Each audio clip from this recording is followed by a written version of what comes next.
Ito yung living room, napakalaki. So, have this one. Meron din silang washing machine. So, dito naman, nakalagay yung mga, ayan, mga pinggan. Ayan. So, ito yung bathroom.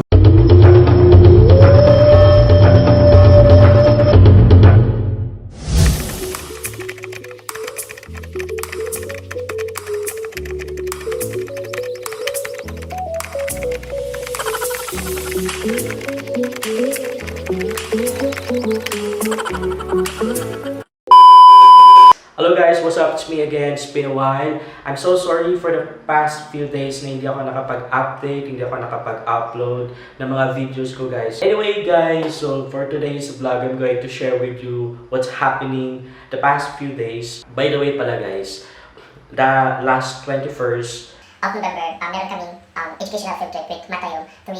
So that is so-called EISP Educational Field Trip. EISP stands for English Intensive School Program. So, ayun, nagkaroon kami ng field trip from November 21st up to November 24th. So, ang daming place na pinuntahan namin. So, that's what I'm going to share with you guys. Yung mga places na pinuntahan ko. Sobrang ganda lang talaga guys. I have so much fun with that one. Nakakapagod siya, pero na-enjoy naman ako kasi it's my first time na mag-travel sa ganun kalayong lugar.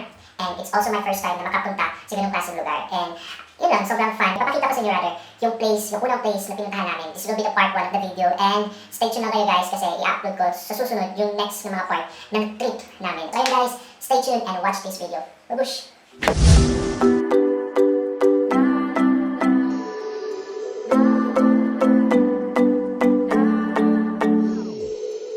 Sometimes I say that I want you back, but I don't know if I do.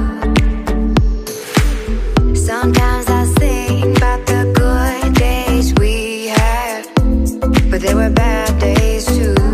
A few minutes later. So for today's vlog guys, I'm going to share with you what is happening right now. I'm actually here at Rayo. It's actually a part of Thailand kasi Biyahe namin is kanina pang alas 3 na umaga. And we just arrived here at around 8:30 or 8:45, something like that. Ikakarating lang namin dito sa hotel. Yun nga, so mag-stay kami dito ng ngayong gabi lang. And then tomorrow morning, I think alas 7 o'clock or 7:30 in the morning, we'll move to another place which is Chonburi, yung sabi nila. Ngayon, ipapasil ko sa inyo yung room. Actually, bawat room dito is dapat by pair. And wala akong partner, so ako lang mag-isa dito. So, okay lang naman. So, ayan. So, ipapakita ko sa inyo yung room. Napakalaki talaga ng room, guys. Actually, napakaganda. Hindi siya tipong room lang.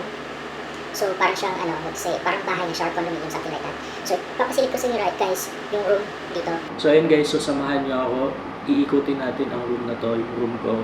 So ipapakita ko sa inyo, ipapasilip ko sa inyo paano yung itsura ng room ko. So, let's go.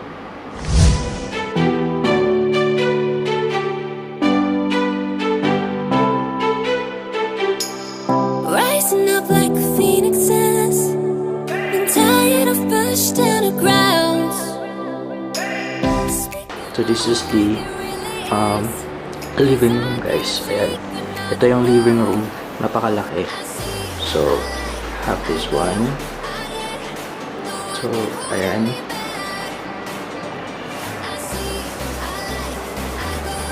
So, they have also TV here, lampshades.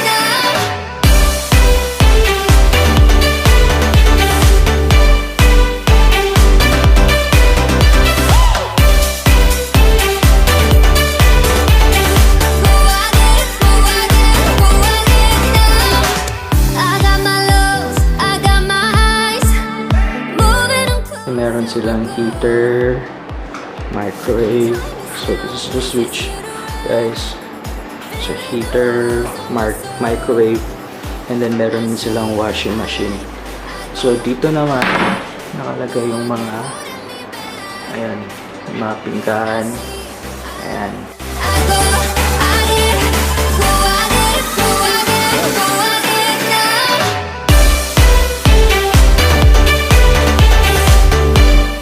Let's go to the kwarto. So, ito yung kwarto guys. Double bed siya. Dalawang bed siya talaga. So, good for 2 person talaga yung nandito. And then, have this one. Mirror. Tissue dyan. And then another TV.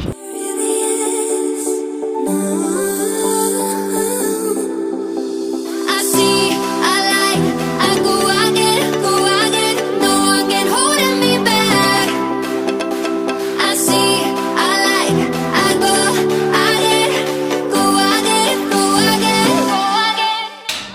So we will switch on the lights.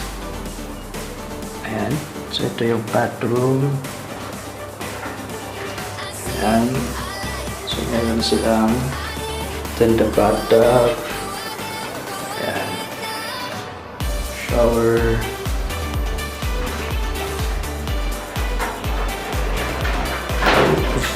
I can actually pull this one. Tsaka ito yung CR.